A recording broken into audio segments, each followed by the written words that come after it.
Hello सभी को नमस्कार। मैं गौरव प्रैप शॉट में आप सभी का स्वागत करता हूं। जैसा कि आप सभी को पता है कि हम ज्योमेट्री पढ़ रहे हैं। ज्योमेट्री के हम काफ़ी सारे कॉन्सेप्ट पढ़ चुके हैं। लास्ट क्लास के अंदर हमने सेंटर्स को ख़त्म किया था कि ज्योमेट्री के अंदर ट्रायंगल के अंदर कौन कौन से सेंटर्स होते हैं। उससे पहले वाली क्लास में हमने स्टार्टिंग की थी कि भाई इन सेंटर क्या होता है। फिर हमने पढ़ा था कि सरकम सेंटर क्या होता है, सेंट्रोइड क्या होता है, ऑर्थो सेंटर क्या होता है।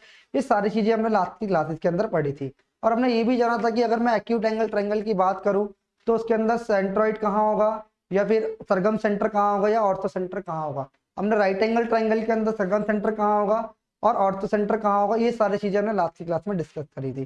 तो आज की क्लास में हम बहुत इंपॉर्टेंट टॉपिक करने वाले हैं जो हमारा कोऑर्डिनेटर है, एग्जाम के पॉइंट ऑफ व्यू से बहुत इंपॉर्टेंट है। इससे भी हमारे एग्जामिनेशन क्वेश्चन पूछता है। तो आइए आज की क्लास स्टार्ट करते हैं। इससे पहले जितने भी बच्चे इस वीडियो को देख रहे हैं, इससे पहले हमारी पहले की वीडियो जाके देखिए, वहां से आपको बहुत कुछ नया सीखने को मिलेगा मेरे भाई। और लास्ट क्लास से हमने कुछ क्वेश्चंस भी किए थे जो सेंटर से रिलेटेड है, तो उन वीडियो को एक बार जाके जरूर देखिए। और चलते हैं आज की क्लास पे। जो आज का हमारा टॉपिक है वो है क्वाड्रिलेटरल। क्वाड्रिलेटरल बेसिकली क्या होता है मेरे भाई, इसको बोलते हैं चतुर्भुज।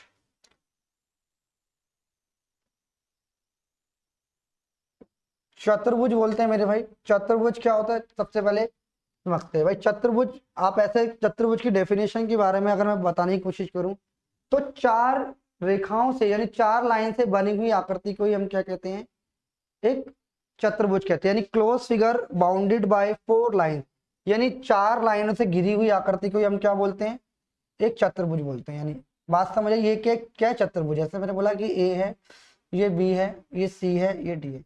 यानी चार भुजाओं से घिरी हुई आकृति, एक भुजा ये है, एक भुजा ये है, एक भुजा ये है, एक भुजा। तो ये क्या है मेरा भाई, क्वाड्रिलेटरल यानी चतुर्भुज। बात समझ आ रही है नहीं आ रही? चतुर्भुज समझ आया मेरे भाई क्या होता है? सारे बच्चे एक बार बताइए चतुर्भुज क्या होता है। कि ढंग से नहीं बनाया दोबारा बना लेते हैं, ध्यान से समझिए। चतुर्भुज क्या होता है मेरे भाई, बात समझ आई? चार भुजाओं से घिरी हुई आकृति को ही भाई हम क्या कहते हैं, चतुर्भुज बोलते हैं। क्या बोलते हैं मेरे भाई, चतुर्भुज बोलते हैं। A B C D. तो इसके क्या एंगल, तो चार भुजाएं हैं। यानी इसकी अगर मैं साइड्स की बात करूं तो A B, B C, C D and D क्या है, ये साइड्स है। बात समझ आ रही है? अगर इसके चार साइड्स हैं तो इसके एंगल कितने, एक एंगल ये है, एक एंगल ये है, एक एंगल ये है और एक एंगल ये है। तो आपको ध्यान रखना है इसके चार एंगल होते हैं, angle A, angle B, angle C और एंगल डी। चार एंगल होते हैं। अगर मैं वर्टेक्स की बात करूं तो ये वर्टेक्स है, ये चार कितने वर्टेक्स हैं, ये इसके वर्टेक्स है। यानी क्वाड्रिलेटरल के अंदर कितने वर्टेक्स होते हैं, यानी फोर वर्टेक्स। ठीक है, फोर एंगल्स होते हैं।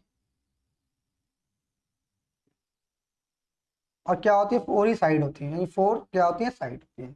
मेरे भाई बात समझ आई? अभी मैं थोड़ी बेसिक प्रॉपर्टीज आपको बताने की कोशिश कर रहा हूँ क्या होती है मेरे भाई। बात समझ आ रही है या नहीं आ रही? ठीक है, मैंने क्या बताया, चार भुजाओं से घिरी हुई आकृति यानी एक प्लेन आकृति को ही हम क्या कहते हैं, क्वाड्रिलेटरल कहते हैं। यानी figure close by four line is called quadrilateral. बात समझ आ रही है? तो इसके चार एंगल हैं। तो आपको एक और बात ध्यान रखनी है, क्या, इनके चारों एंगल का सम कितना होता है, angle A plus angle B plus angle C plus angle D. इनके चारों एंगल का सम कितना होता है मेरे भाई, 360 डिग्री होता है। ये आपको पता होगा। ऐसा क्यों होता है मेरे भाई, ध्यान से समझ लो। जैसे अगर मैं बोल देता हूं, यहां से मैंने एक इसको यहां से मिलाया, यानी मैंने ए से सी को मिलाया, यानी एक एंगल को अपोजिट एंगल को मिलाया, यानी एक वर्टेक्स से इसके अपोजिट वर्टेक्स, सामने वाली वर्टेक्स को मिलाया। तो ये मुझे बताओ, ये भी एक ट्रायंगल है, ये भी एक ट्रायंगल है और ये भी एक ट्रायंगल है, ये भी एक ट्रायंगल है। तो आप मुझे बताओ, ये भी ट्रायंगल है, ये भी ट्रायंगल है, इसका पूरे का सम 180 डिग्री होता है एंगल का। यानी इनका ही 180 डिग्री होगा। यानी दो पूरे ट्रायंगल का जो क्या हो जाएगा मेरे भाई, ध्यान से समझिए मैं क्या कह रहा हूँ। तीनों, अगर ये तीनों साइड की बात करूं, इन तीनों साइड की बात करूं, तो ट्रायंगल के तीनों एंगल का सम कितना होता है, 180 डिग्री। एक ट्रायंगल ये बन गया, एक ट्रायंगल ये बन गया, यानी दो ट्रायंगल को मिलकर क्या बन गया हमारा, एक क्वाड्रिलेटरल। जब एक ट्रायंगल का जो एंगल का सम है 180 डिग्री होता है, तो दोनों एंगल का कितना हो जाएगा, दोनों ट्रायंगल का 360 यानी क्वाड्रिलेटरल बन जाएगा। तो बात समझ आई कि तीनों एंगल का क्वाड्रिलेटरल में चारों एंगल का सम कितना होता है, 360 डिग्री होता है मेरे भाई। बात समझ आई नहीं आई? अच्छा, जो मैंने यहाँ से ए से सी को मिलाया है, ध्यान से समझना, जो मैंने यहाँ से ए से सी को मिलाया है, जो ए सी, और यहाँ से अगर मैं बात करूँ, इसकी बात करूँ D B, A C and D B क्या है मेरे भाई? डायगोनल है। क्या है? डायगोनल। बात समझ आ रही है? ए सी एंड डी बी क्या है? डायगोनल्स है मेरे भाई। बात समझ आई? ये थोड़ी बेसिक प्रॉपर्टी है कि क्वाड्रिलेटरल बेसिकली होता क्या है। क्वाड्रिलेटरल होता है चार भुजाओं से घिरी हुई आकृति को हम क्या कहते हैं? क्वाड्रिलेटरल बोलते हैं। इसकी चार वर्टिसेस होती हैं, इसकी चार साइडें होती हैं, और इसके चार ही क्या होते हैं मेरे भाई? एंगल होते हैं। ये बात मैंने आपको बताई थी। और इसके चारों एंगल का सम कितना होता है मेरे भाई? आपको पता है कि 360 डिग्री होता है। उसके बाद मैंने आपको बताया कि अगर एक वर्टेक्स से सामने वाली वर्टेक्स, अपोजिट वर्टेक्स को मिलाएंगे, सामने वाली वर्टेक्स को मिलाएंगे किसी लाइन से, तो वो कौन सी लाइन होगी? वो डायगोनल होगी मेरे भाई। इतनी सी बात थी, इतना आप नोट कर लीजिए, फिर थोड़ा सा आगे बढ़ते हैं। जल्दी से सारे बच्चे बताइए बात समझ आई या नहीं आई, एक बार सारे बच्चे कमेंट करिए।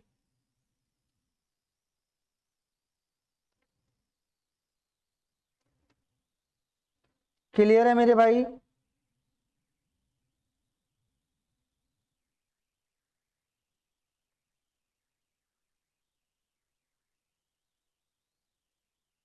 ठीक है, अब थोड़ा सा इसका एरिया की बात करते हैं। अगर इसका एरिया फाइंड करना हो तो कैसे फाइंड करेंगे? इसको हटा देता हूँ। जैसे मैं एक डायगोनल दोबारा बनाता, सॉरी, एक मैं क्वाड्रिलेटरल एक बार बनाता हूँ, ध्यान से समझना।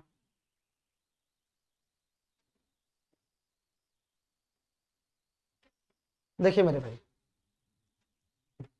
अगर मैं क्वाड्रिलेटरल की बात करूं,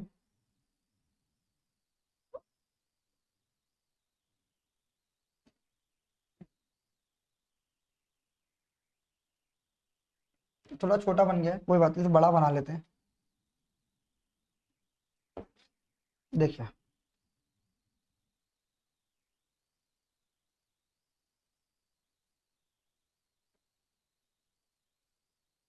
ठीक है, मैंने बोला क्या, ध्यान से समझना, मैंने बोला कि ये ए है, ये बी है, ये सी है और ये डी है। मैंने बोला कि ये डायगोनल है, ये डायगोनल है, और मैंने बोला कि ये इस पे क्या है? परपेंडिकुलर है। ये क्या है? परपेंडिकुलर। ठीक है, परपेंडिकुलर है। क्या है? परपेंडिकुलर, यानी मैंने इसको बोला H1 है और ये H2 है। तो अब मैं किसकी बात कर रहा हूँ? इसके एरिया की बात कर रहा हूँ। यानी आप, मैं बोल रहा हूँ एरिया ऑफ क्वाड्रिलेटरल ABCD क्या है? तो आपको पता है एरिया ऑफ ट्रायंगल ABCD क्या होगा? मैंने बोला ये पूरी जो डायगोनल की लेंथ बोल दी मैंने। क्या क्या है? डायगोनल की लेंथ लिख देते, कोई बात नहीं, इसको ऐसे ही रहने देते हैं। ध्यान से, ये क्या है? बेसिकली डायगोनल है। AC क्या है? बेसिकली ये क्या है मेरा भाई? डायगोनल है। ठीक है, तो ABCD क्या होगा? क्वाड्रिलेटरल ABCD क्या होगा मेरे भाई? ये ADB एक ट्रायंगल बन गया, ADC एक ट्रायंगल बन गया। ध्यान से समझना, ट्रायंगल हमारा क्या बना? एक ये वाला ट्रायंगल बना,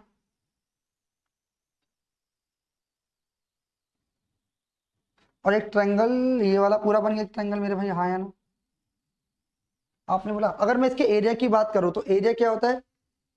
पर 1/2 बेस इंटू में हाइट, यानी 1/2। अगर इसमें इसकी बात करूं तो ABCD ट्रायंगल कैसे बनेगा? ABCD क्वाड्रिलेटर कैसे बनेगा? ट्रायंगल ADC प्लस में ट्रायंगल ABC से बनेगा। तो अगर मैं क्वाड्रिलेटरल ABCD की बात कर रहा हूँ, क्वाड्रिलेटरल ABCD की अगर मैं बात कर रहा हूँ, तो मेरे भाई ADC कितना है? 1/2। ADC कितना होगा? 1/2। बेस कितना है हमारा? AC। AC इंटू में हाइट कितनी है? H1। और 1/2 ABC कितना है? अगर मैं इस वाले ट्रायंगल की बात करूंगा, इस वाले की बात करूंगा, इस वाले ट्रायंगल की बात करूंगा, तो 1/2 कितना है? AC, और हाइट कितनी है इसकी? H2। मेरे भाई बात समझ आ रही है? तो यहाँ से आप मुझे बताओ, यहाँ से 1/2 और AC कॉमन आ जाएगा, 1/2 इंटू में AC कॉमन आ जाएगा, अंदर क्या बचेगा? H1 plus H2। तो आप यहाँ से समझ लीजिए कि कि भाई यहाँ से आप ये मान लीजिए कि ABCD जो क्वाड्रिलेटरल का जो एरिया होगा वो हाफ होगा किसके? डायगोनल के। हाफ इंटू AC यानी डायगोनल, और दोनों हाइटों के सम के। यानी आप इससे लिख सकते हो 1/2 इंटू में डायगोनल डायगोनल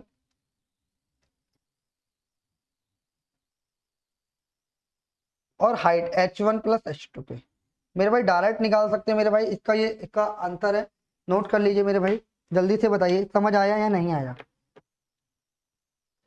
क्लियर है? क्लियर है भाई, एरिया निकालना सीख लिया? हाँ या ना, जल्दी से बताइए। क्लियर है?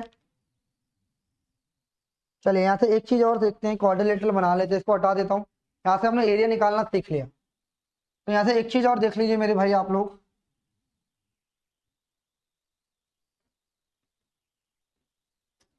अगर मैं कोई क्वाड्रिलेटरल लेता हूँ, ध्यान से समझिएगा, अगर मैं कोई क्वाड्रिलेटरल लेता हूँ,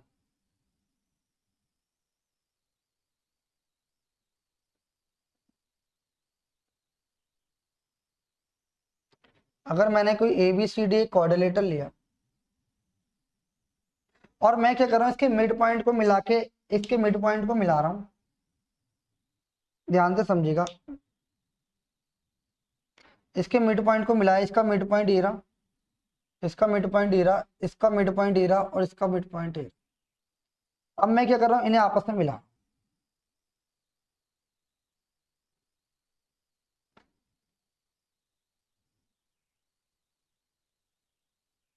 बात समझ रहे? मिड पॉइंट को भाई मैंने मिला दिया। तो आप एक बात ध्यान से समझिएगा, ये क्या है भाई, डायगोनल है, ये भी डायगोनल है और ये भी डायगोनल है। तो आप मुझे बताइए, अगर मैं बात करूँ, ये इस पॉइंट पर यहाँ पे कट कर रहे हैं, तो भाई ये मिड पॉइंट है। अगर मैं सिर्फ इस वाले की ट्रायंगल की बात करूं, ADB की, अगर मैं बात कर रहा हूं ट्रायंगल ABD की, मैं बात कर रहा हूं, किसकी बात कर रहा हूं, AB और D की बात कर रहा हूं। तो ABD की बात करो तो आप मुझे बताइए, इस वाले ट्रायंगल में मिड पॉइंट है या नहीं है? अभी अभी मैंने आपको लास्ट क्लास के अंदर जब ट्रायंगल पढ़ाया था, यानी जब मैंने आपको पढ़ाया था क्या कि मिड पॉइंट थ्योरम पढ़ाई थी, मैंने आपको मिड पॉइंट थ्योरम पढ़ाई, जब मैंने बोला किसी भी ट्रायंगल के अंदर अगर ये दो मिड पॉइंट हैं तो ये दोनों क्या होंगे, पैरेलल भी होंगे। ये वाली इसके पैरेलल होगी मेरे भाई, हाँ या ना? और आपने बोला था कि ये जो है, ये वाली जो साइड है, इसको मैं कोई नाम दे देता हूँ, इसको मैं PQRS कोई नाम दे दूं मेरे भाई। देखो ध्यान से समझना, मैं इसको देता हूँ PQRS, PQRS। तो आप मुझे बताओ, जो PQ होगी वो BD की हाफ होगी या नहीं होगी? BD की हाफ होगी या नहीं होगी? आप मुझे बताओ। अगर ये मिड पॉइंट है, अगर ABD एक ट्रायंगल है, तो D जो PQ है वो BD की हाफ होगी नहीं होगी? आप बोलोगे हाँ। तो ये क्या होगा, ये अगर मैं इसको डायगोनल 1 बोल रहा हूँ, अगर ये जो है वो डायगोनल 1 है और ये वाला जो है डायगोनल 2 है, तो डायगोनल 1 का हाफ होगा, यानी ये क्या होगा, D1/2। अगर एज इट इज मैं इसमें ये चीज लगाऊंगा, एज इट इज मैं इसमें लगाऊंगा, तो ये भी क्या होगा मेरे भाई, D1/2 होगा, यानी ये और ये दोनों बराबर होंगे। अच्छा, अगर मैं ऐसे D2 लगाऊंगा, अगर मैं सिर्फ इस वाले ट्रायंगल की बात करूंगा, ध्यान से समझिए, अभी मैं सिर्फ इस वाले ट्रायंगल की बात कर रहा हूँ, ध्यान से समझिए, इस वाले ट्रायंगल की मैं बात कर रहा हूँ अभी, इस वाले ट्रायंगल की बात कर रहा हूँ। तो आप मुझे बताओ, ये जो डायगोनल D2 है, ये वाला डायगोनल कौन सा, D2 है, तो ये क्या होगा, ये मिड पॉइंट है, तो ये भी क्या हो जाएगा, D2 का हाफ हो जाएगा, और ये भी क्या हो जाएगा, D2 का हाफ हो जाएगा मेरे भाई। तो आपने देखा, जो मिड पॉइंट को मिलाने से जो आकृति बनी है, जो मिड पॉइंट को मिलाने से आकृति बनी है भाई, मैंने बोला इन सबके मिड पॉइंट को मिलाने से जो भी हमारे को अंदर मिला है वो क्या है मेरे भाई, ये आमने सामने की भुजाएं क्या है, बराबर है। जब भी आमने सामने की भुजाएं बराबर होंगी तो वो कौन सा ट्रायंगल होगा मेरे भाई, कौन सा क्वाड्रिलेटरल होगा मेरे भाई, जल्दी से बताओ। वो पैरेललोग्राम होगा। कौन सा होगा, पैरेललोग्राम। पैरेललोग्राम होगा मेरे भाई, यानी समांतर चतुर्भुज होगा, समांतर चतुर्भुज होगा। यानी जब भी आमने सामने की भुजाएं क्या होंगी, बराबर होंगी, तो वो कौन सा चतुर्भुज होगा मेरे भाई, समांतर चतुर्भुज कहलाएगा। ध्यान से समझना, ये आमने सामने की भुजाएं बराबर हैं, यानी आप ध्यान दो, किसी भी क्वाड्रिलेटरल के अगर मिड पॉइंट को मिलाओगे, अगर कोई क्वाड्रिलेटरल दिया हुआ है, अगर उसके मिड पॉइंट को मिलाओगे, तो जो अंदर आकृति बनेगी वो कौन सी बनेगी, जो इमेज बनेगी वो समांतर चतुर्भुज यानी पैरेललोग्राम बनेगी मेरी भाई। बात समझ आई नहीं आई? एक बार सारे बच्चे मुझे बता दीजिए कि कॉन्सेप्ट क्लियर है या नहीं है। हाँ या ना, जल्दी से एक बार सारे बच्चे बताइए, क्लियर है मेरे भाई, यस या नो, जल्दी से बताइए एक बार। समांतर चतुर्भुज बनेगा मेरे भाई। क्लियर है सभी को?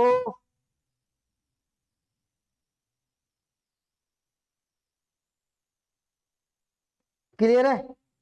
चलिए तो आगे बढ़ते हैं। एक चीज और इसके अंदर देख लो कि कभी भी कोई क्वाड्रिलेटरल हो, उसके मिड पॉइंट को मिलाने पे जो भी अंदर आकृति बनेगी वो कौन सी बनेगी? पैरेललोग्राम यानी समांतर चतुर्भुज बनेगी। ठीक है, अब इसमें थोड़ी सी और चीज देख लेते हैं। अगर इसके मिड पॉइंट को मिला रहे हैं, अगर किसी भी कोई भी क्वाड्रिलेटरल है, ध्यान से समझना, ये अगर कोई भी क्वाड्रिलेटरल है यहाँ पे, अगर इसके मिड पॉइंट्स को हम मिला रहे हैं, यहाँ पर इसके मिड पॉइंट को अगर हम यहाँ पे मिला रहे हैं मेरे भाई,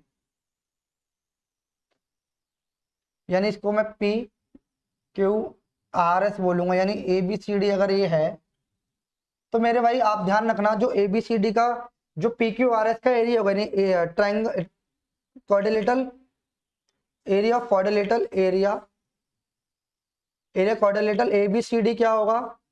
sorry, P Q R S, P Q R S क्या होगा? वो होगा area of quadrilateral half of area of quadrilateral A B C D. ये भाई आपको ध्यान रखना है, मेरी बात समझ आ रही है? यानी बड़े वाले का जो एरिया है और जो अंदर आकृति बनी है वो क्या होगी? हाफ हुई। समझ आ रही है? यानी जो ये पी क्यू आर एस है वो ए बी सी डी का हाफ होगा। ये बात आपको ध्यान रखनी है। जैसे मान लो अगर ए बी सी डी का जो एरिया है, area of quadrilateral A B C D अगर 100 है, तो area of P Q R S कितना होगा मेरे भाई? ये होगा 50। ये आपको ध्यान रखना है। कितना होगा मेरे भाई? 50 होगा। इसको नोट कर लीजिए मेरे भाई सारे बच्चे, एक बार जितने भी स्टूडेंट यहाँ पे देख रहे हैं एक बार सारे बच्चे यहाँ पे नोट कर लीजिए। क्लियर है या नहीं है? क्लियर है मेरे भाई? यस या नो?